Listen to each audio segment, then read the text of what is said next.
All right, we're back, in this episode of One on One with CG is brought to you by Manscaped. Starting off in this new year in 2023, make sure to shave the loose pines off your wood with the best tool for the job. The signature Lawnmower 4.0 from Manscaped is here to take down everything in its path. As I've said before, your mental health comes first, along with your physical health. It's time to look good and feel good. Get 20% off and free shipping with the code WITHCG, WITHCG at manscaped.com. That's 20% off with free shipping at manscaped.com and use the code WITHCG. Let's enjoy this brand new year and keep things clean. On to the episode, baby. Let's go.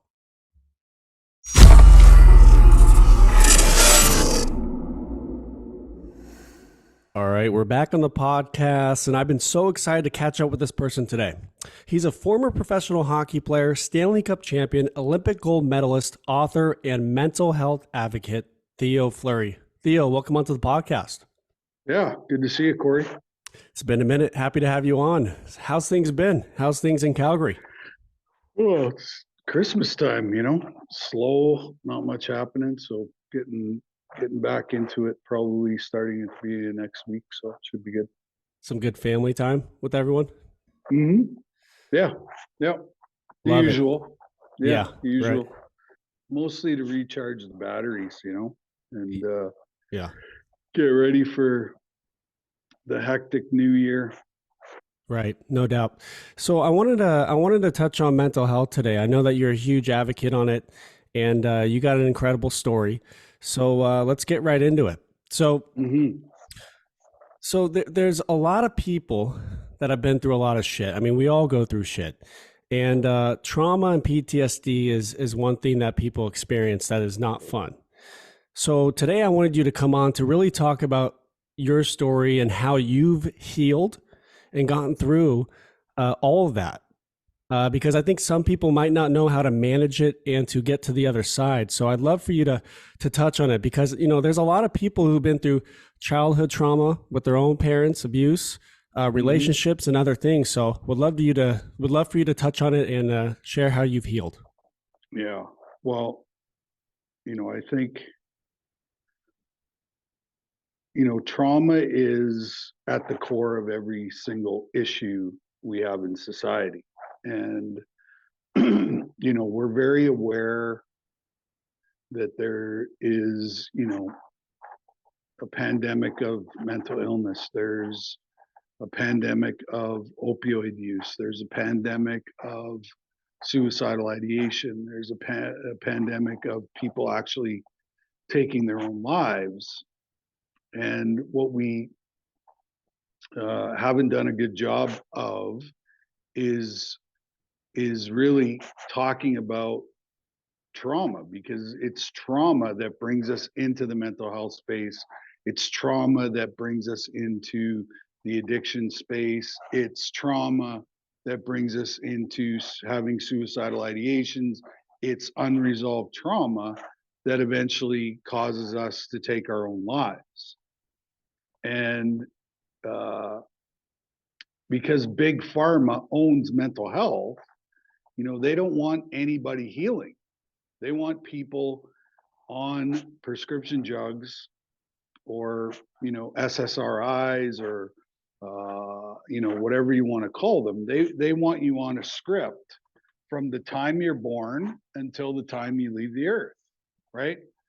And what we haven't, like I said, we haven't done a great job of creating space for trauma where people can actually talk about what happened, And when you talk about what happened, you release the trauma, because trauma gets stored in our bodies. And, that's what causes us all of these, mental health challenges, is this stored trauma that we have from, just sort of living life.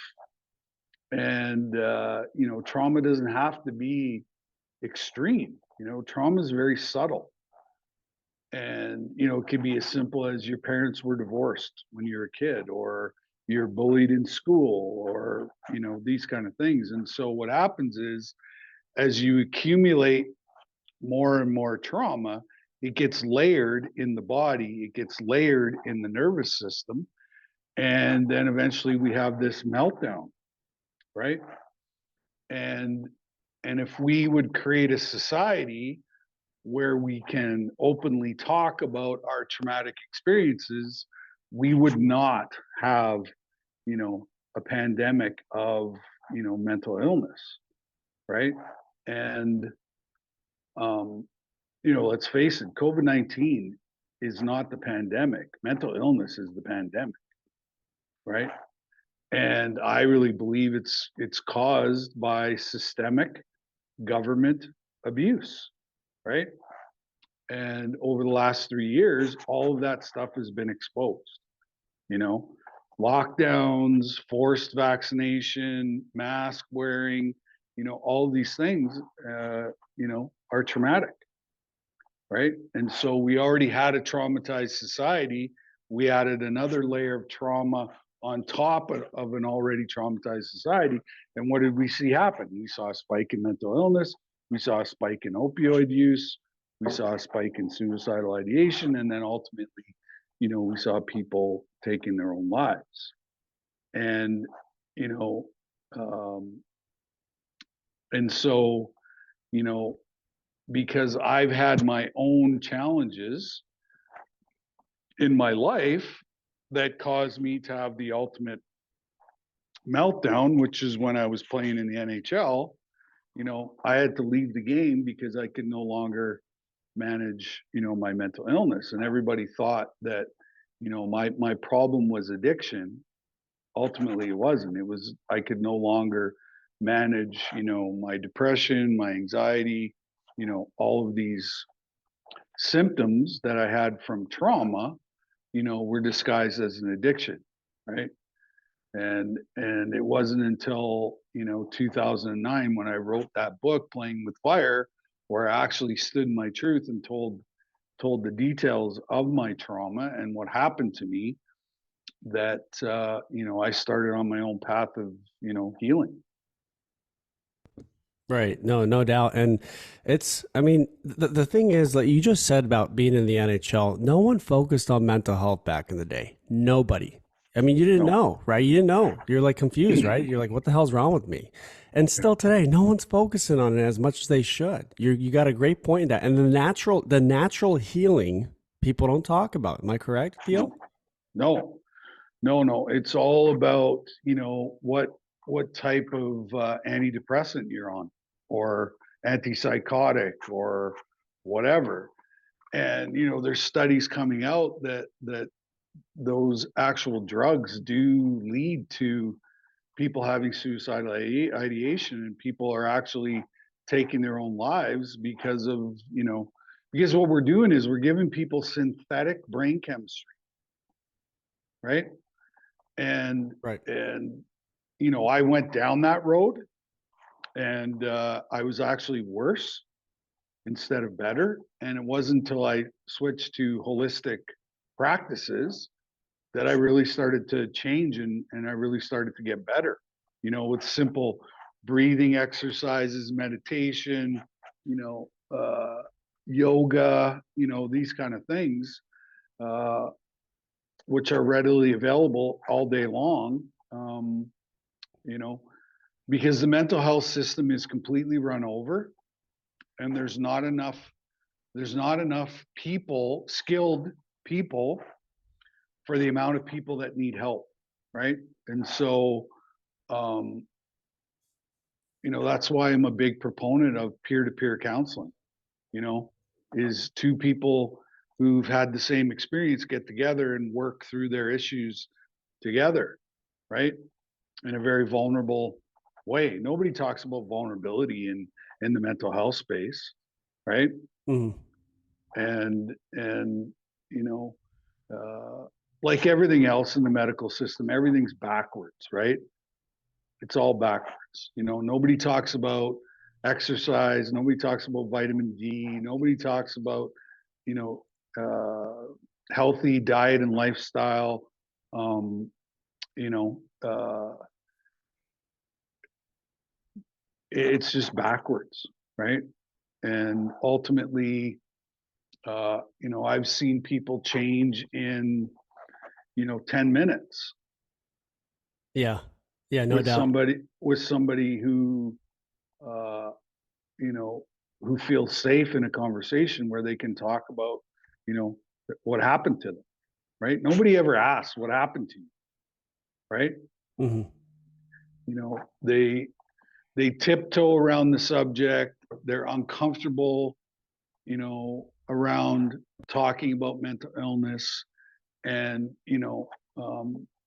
it's just a matter of finding somebody who's a good listener, who's not going to give you any antidotes or any advice. It's just a matter of holding space and being attuned and listening to the person's story, because we all have stories, you know and and a lot of those stories are based in trauma.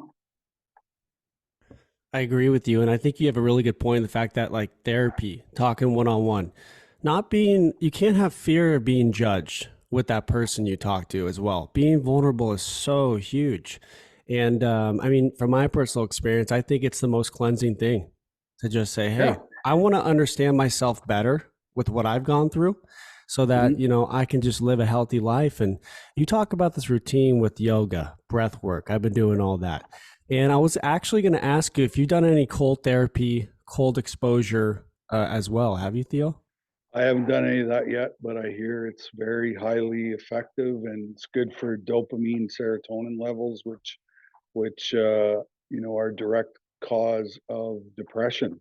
If you don't produce enough dopamine and serotonin, you're going to be in a really depressive state. So Yeah, no, it helps with dopamine, reduces anxiety, depression, helps you with sleep, inflammation, all good things. And yeah, I heard it's really good for your immune system, right? yeah, So I yeah. haven't seen myself get sick, knock on wood, since I started, which is a Oh, couple good. months. Yeah, man. So if you Awesome.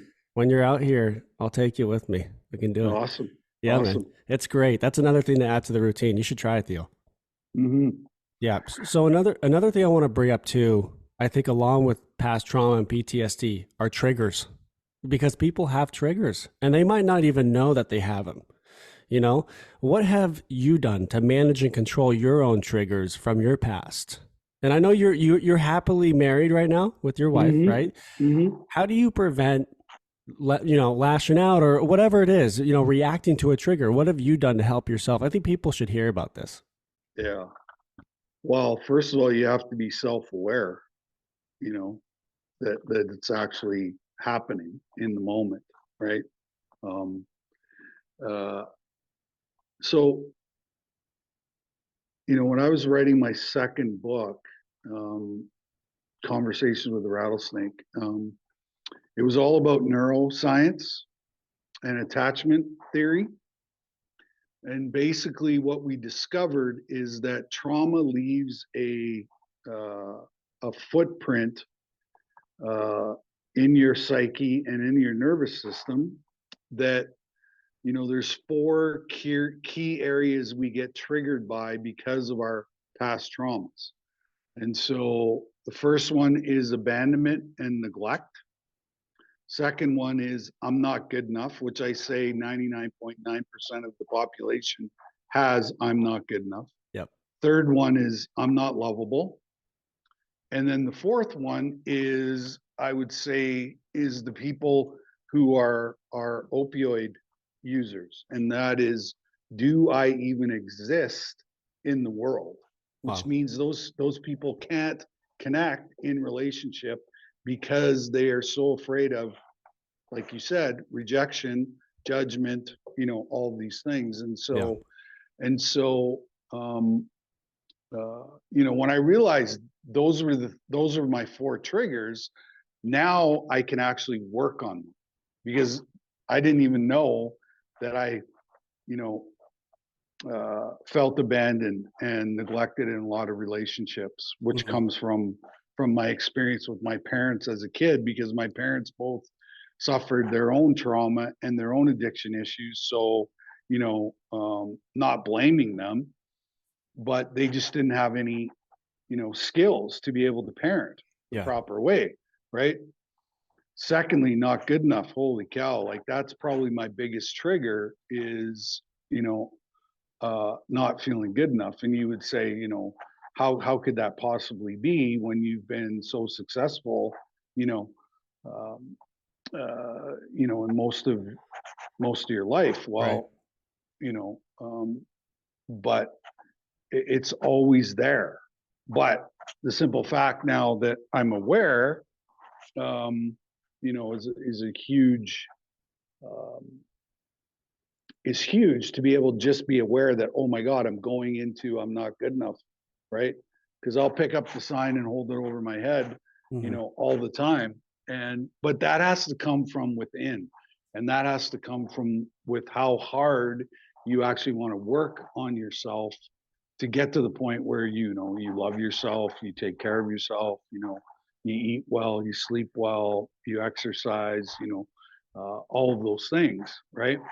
And because I would say the majority of the population doesn't take care of themselves. I agree. And when you don't take care of yourself, you are going to eventually come into the mental health space. What it's going to do is jeopardize your relationship. I've been preaching this to people, and I love that we're touching on this subject because I think it's so important to love, nurture, and heal yourself before you enter any relationship because Yeah, no one deserves to handle your past. You can't bring your past into your new relationship to that poor innocent person that loves you and right. cares about you unconditionally, right? Yeah, And I've learned that, and I've worked my ass off to understand that, to control and manage my own triggers and the insecurities, the overthinking, whatever it is that you go through, you have to manage it because in order to have a healthy relationship, that's a huge chunk, a huge piece to look after. And that's so important to me that we touched on that because I think a lot of people go through this shit and they don't even understand it. And they're taking on people's baggage and all this stuff, right, Theo? It's something to be looked at. It's so important to get healthy. 100%. You know, uh, the the biggest issue is self awareness, right? Is to actually know what you're experiencing, what you're feeling, whether that's anger, sadness, frustration, all those negative emotions and feelings. A lot of people aren't even aware that that's what's going on, right? And so it takes uncomfortable conversations over and over and over again to be able to tap into a lot of that stuff that we struggle with. Right. And another thing is to be connected with your feelings and emotions. I think Yeah. people aren't used to that, right? And No. and crying is such a healthy thing too. What a cleansing thing to do. I've Yeah. learned that too. It's like people are, I think, afraid to show those emotions. Let it out. Let it all out and work through it, right, Theo? Yeah, because what you're doing is you're actually releasing trauma that's stored in your body when you're doing that, right? Right. And that's why, you know, uh massage and all of these holistic practices, havening, all of these things allows you to move that trauma out of your body so that um, when uh, you'll be less triggered as you move along the path of healing every time you move, you know, this trauma that gets stored in your cells, in your body, in your blood, and, all that stuff. And so, you go around life being triggered all day long and you have no idea why, this is happening. But a Yeah. lot of people, let's face it, a lot of people don't want to do the work because it's hard work. Like it's hard work, and it's not comfortable. Uh, it's not fun, but it's about dedicating and making a promise to yourself that you're gonna stay on this path of healing no matter how uncomfortable it gets at times, you know? Like for me, this time of year is the worst time of the year, right? Because it's the coldest time. Um, you know, there's not much happening over Christmas, you know, and so, you know, I'm coming out of, you know, a very depressive state because, like I said, there's nothing going on. There's nothing I have to look forward to. You know, now that Christmas, New Year's is over, now I'm getting back into my routine. You know, I'm starting to feel better. Exactly. You said routine. No one can be in denial and stubborn about doing therapy. And it's, you know, talking to someone and doing that routine that you're talking about. It's so important to stick to a healthy routine. Get up early, end early, right? Yep. It's so important, man. And I've locked in on that. And I appreciate you opening up and talking about that too. One thing I want to bring up too is people taking different substances, drugs, alcohol, Hmm. you know, marijuana. It could be everything across the board. How did you transition out of that? What have you done to say, okay, I'm going to do this naturally, organically, I'm going to do it the healthy way? Could you help the listeners understand what you've done so that maybe they can transition into that themselves if they're struggling? Right. Well, you know, drugs are used as a coping mechanism to suppress emotional pain and suffering. That's all they are, right? You know, we just use the word addiction because I don't know, you know, we need to change it to something else. You know, it's like a emotional pain management is what I call it. It's not an addiction. It's emotional pain management is what you're doing. And you're using drugs so that you don't have to be present and sit in the uncomfortability of that, you know, emotional pain. So that's really what addiction is all about. Um, uh, I knew that I was going to die, and I didn't want to die. Right. Um, you know, when I had the failed suicide attempt, you know, that was a process that I needed to go through to actually believe that I wanted to live. But I also knew that I couldn't live the way that I was living because eventually, you know, the drugs were probably going to get me. And you know, like alcohol is the number one cause of cancer. You know, people don't realize that. Well, You know, and so, but we've made marijuana use, we've made alcohol use, you know, very glamorous and you know, okay, right? But ultimately, you know, I think that um, uh, you know, that I made the choice and the decision that I was going to try to heal myself without you know, the aid of any sort of pharmaceutical substance, right? mm-hmm. And you know, here's the thing about, you know, big pharma is all synthetics. So it's a version of something natural in the world. Okay.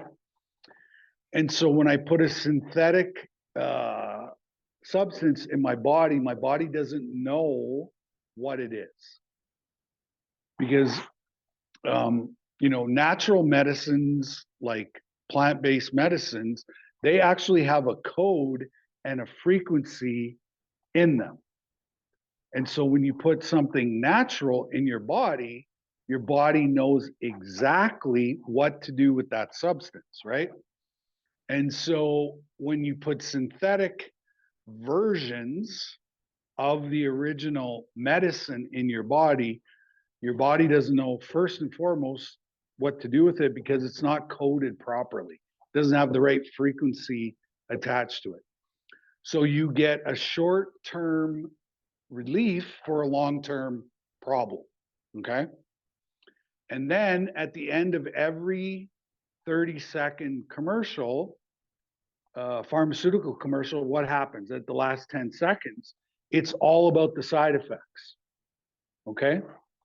So So my body takes the synthetic version, uses it, and then what happens after it's used? Well, I gotta get rid of it out of my body.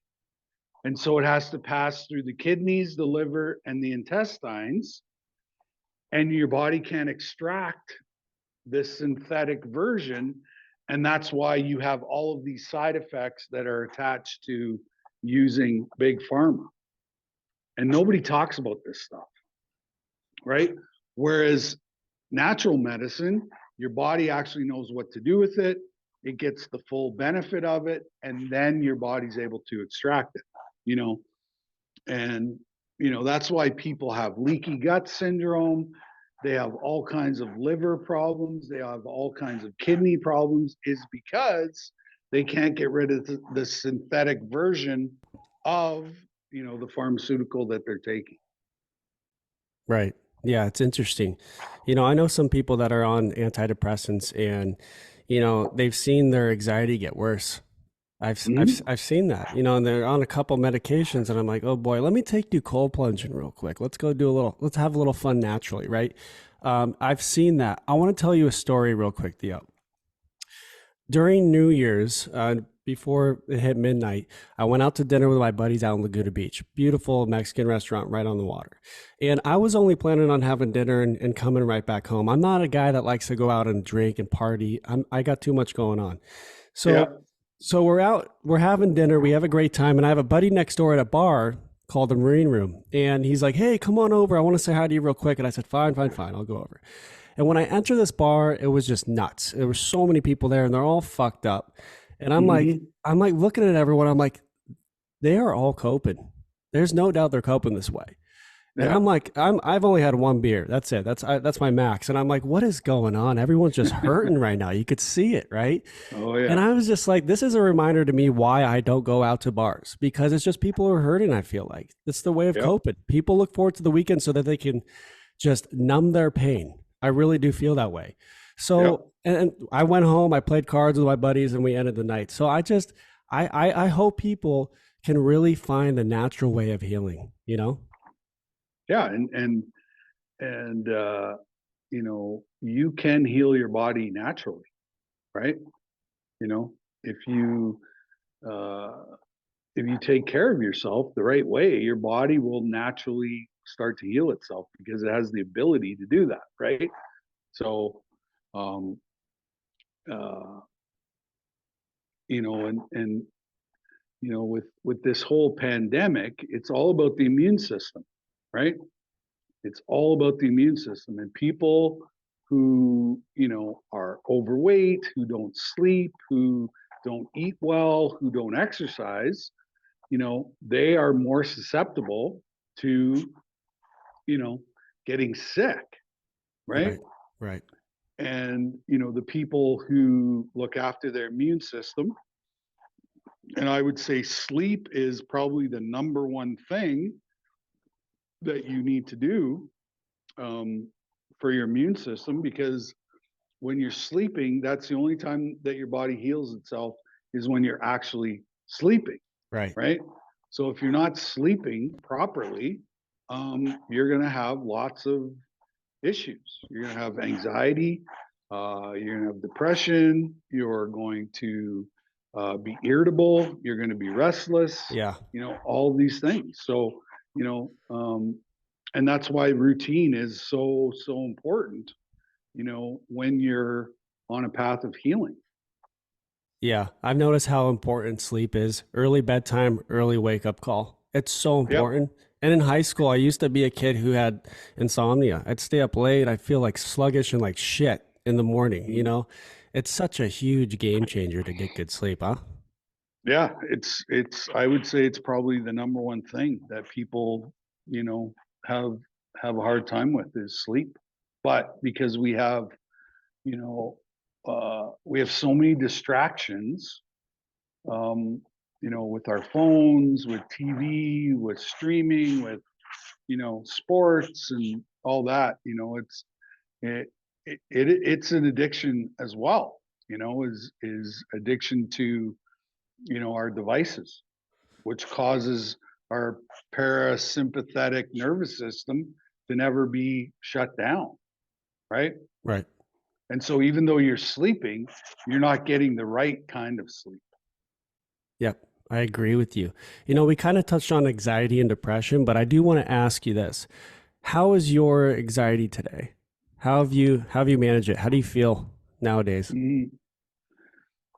Well, I attach anxiety to my trauma stuff, right? And so, whenever, whenever I've been pretty good lately on the anxiety side of it, my depression is probably more prevalent the last little while, but my anxiety has been good because uh, every time I'm in a high state of anxiety, I know that I need to do more trauma work, and so I book an appointment with my therapist, and we work on knocking off those layers, Yeah. of trauma that I've experienced, right? So, um, and now that I'm 54 years old, and I played a very physical sport, Hmm. I've probably had more physical trauma than emotional trauma. And so I would say, I've been dealing more with the physical stuff over the last probably 5 years than the emotional stuff. Yeah. No, I agree. I think getting to the root of all that with a therapist like that is huge, man. Mhm. And you've been doing great. And I just appreciate you for getting out of your comfort zone and to just have tough conversations, man. It's not easy. It's not easy, but you're doing it and you're helping a lot of people. And people But can go ahead. but that's the only way out of it, Right. right? That's the only way out of it. I kept quiet for 30 years, and fuck, I had a gun in my mouth, right? and Yeah. and I chose to be open. I chose to be vulnerable. I tell it like it is. um, I'm very honest, I'm very open, very willing to have these conversations because I know how important they are and how healing they are at the end of the day. Yeah, they may be uncomfortable, but at the end of the day, I know how important they are. And look how healthy you feel now compared to before you opened up. For sure, for sure. Yeah, but like I said, this is it's not always, rainbows and unicorns every day, but I there's a certain acceptance Yeah. that I have that I know that I'm not going to feel great every single day.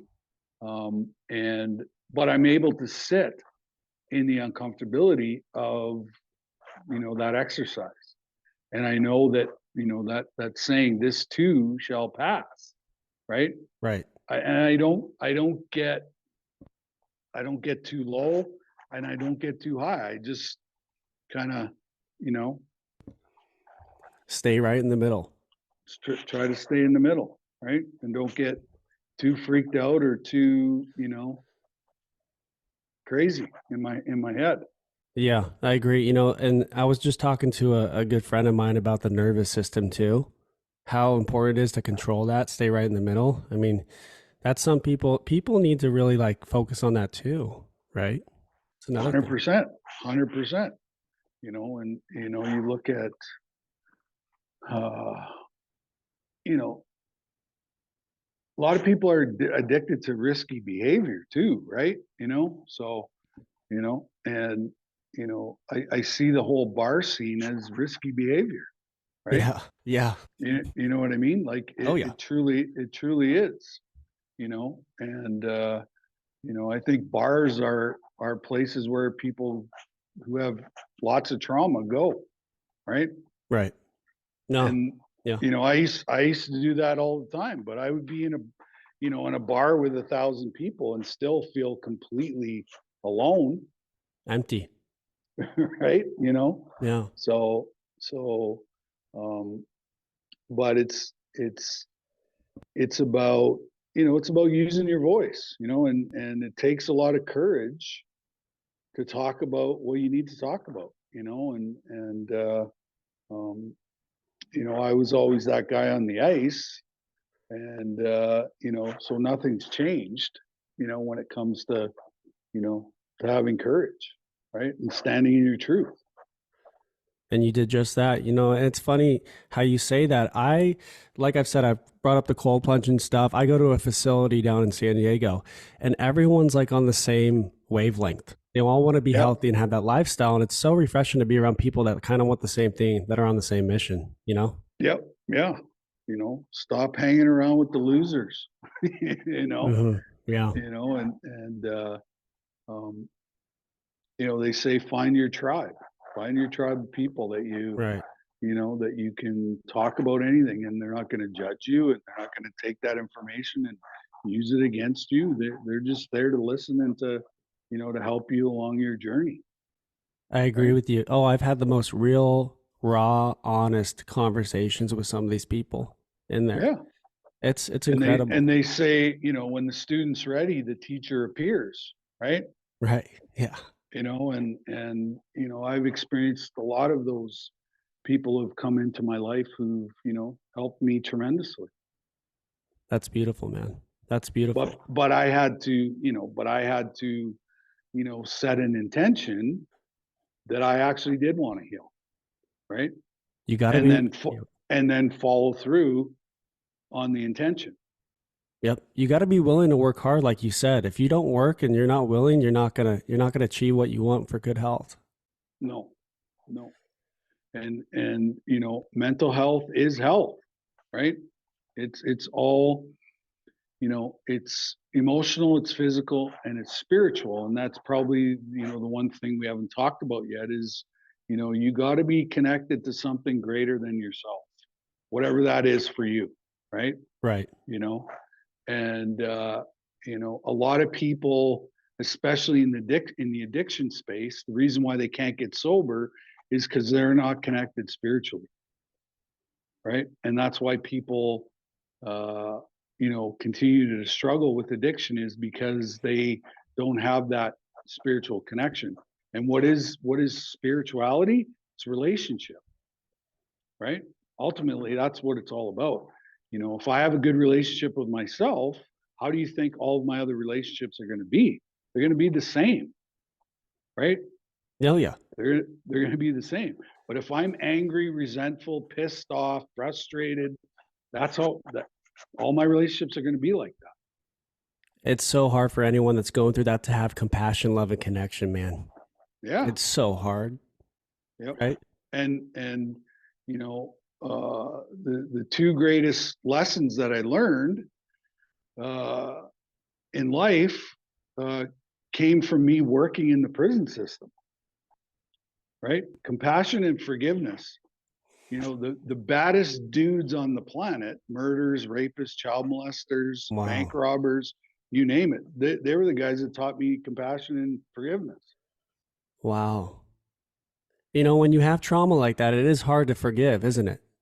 It is, but it's essential in the process of getting well, that you ultimately you got to forgive yourself, because we, as human nature has it, we take responsibility for a lot of the things that we shouldn't be responsible for, Yeah. right? Right.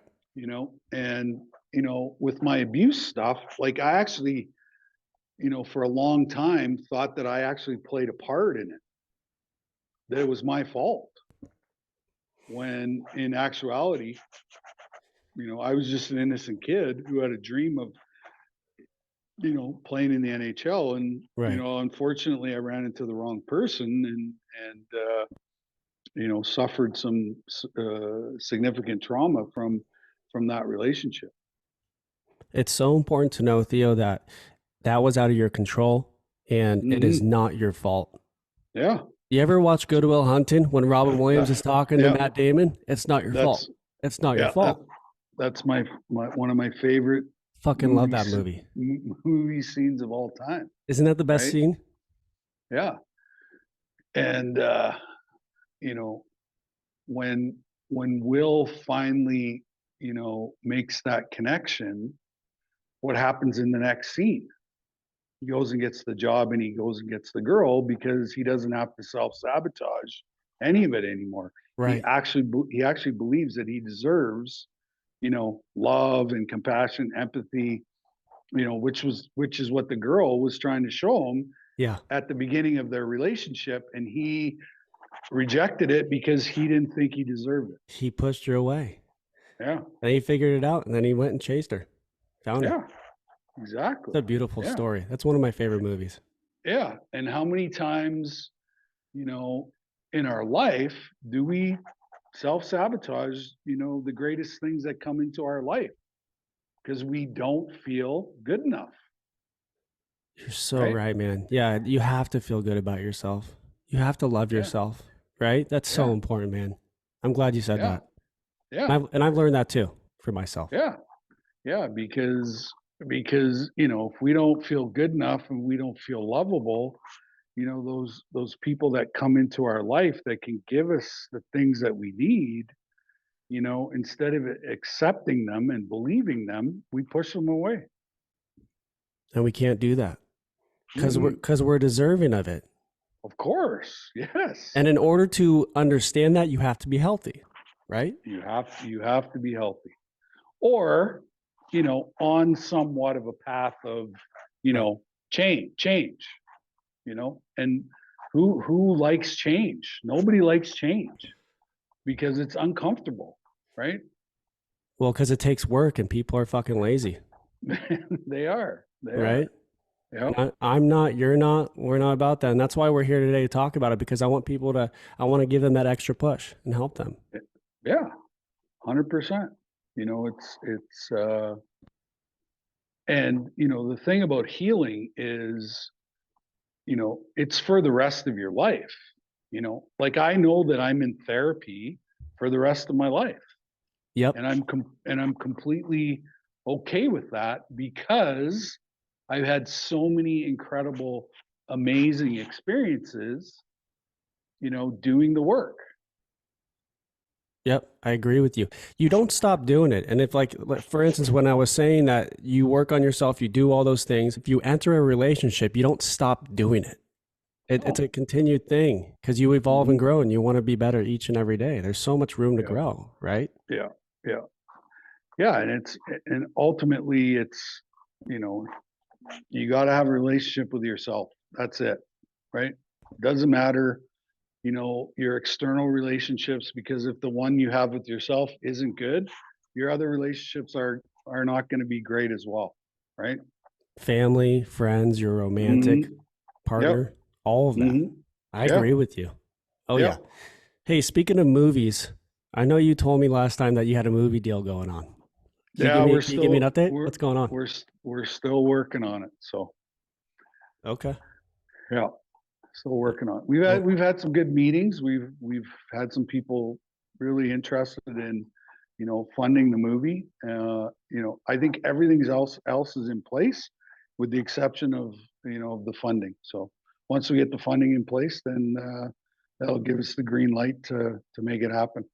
I'm excited for what's to come for you, man. It's going to be a good one. Yeah, Yeah. yeah. Are you, It's gonna you know you don't you don't go through life thinking that somebody's going to make a movie about your life, but you know uh, when the opportunity's there, obviously, I think it's an important story that needs to be told for sure. and it's moved a lot of people. So to have it, with a movie is going to be even more impactful. I think it's going to be great for you and everyone Yeah, else. it should be good. So yeah, excited about the future of that. So Do you have any plans of coming out to Cali? well, they just extended the non-vaccinated travel thing in the U.S., so doesn't Oh look man. like it. Mm. I guess I got to bring my ass up to Calgary. Yeah, the insanity continues. No. Well, Yeah, yeah. Well, I hope things do get better. Right. they will. They Yep. will. They Well, will. in conclusion, I just want to say, how much I appreciate you and our friendship, how much it means to me that you jumped on and to show courage and strength to people that we can heal, we can be healthy, and we can love the right way. It means so much, man. You have an incredible story. You're an incredible human being, and I just appreciate you so much. Yeah, well, I appreciate, always the opportunity to talk about this stuff because, it it isn't talked about in the right way. And I think it's important that, we do have conversations like this as much as possible because it gives people permission, to go out and have these difficult conversations that nobody wants to have, right? So, Totally agree with you, man. Well, so enjoy the rest of the day, and hopefully I see you soon. yes, take care, my friend. All right, brother. I'll talk to you. Okay, All right. cheers. Bye-bye. Bye. Bye.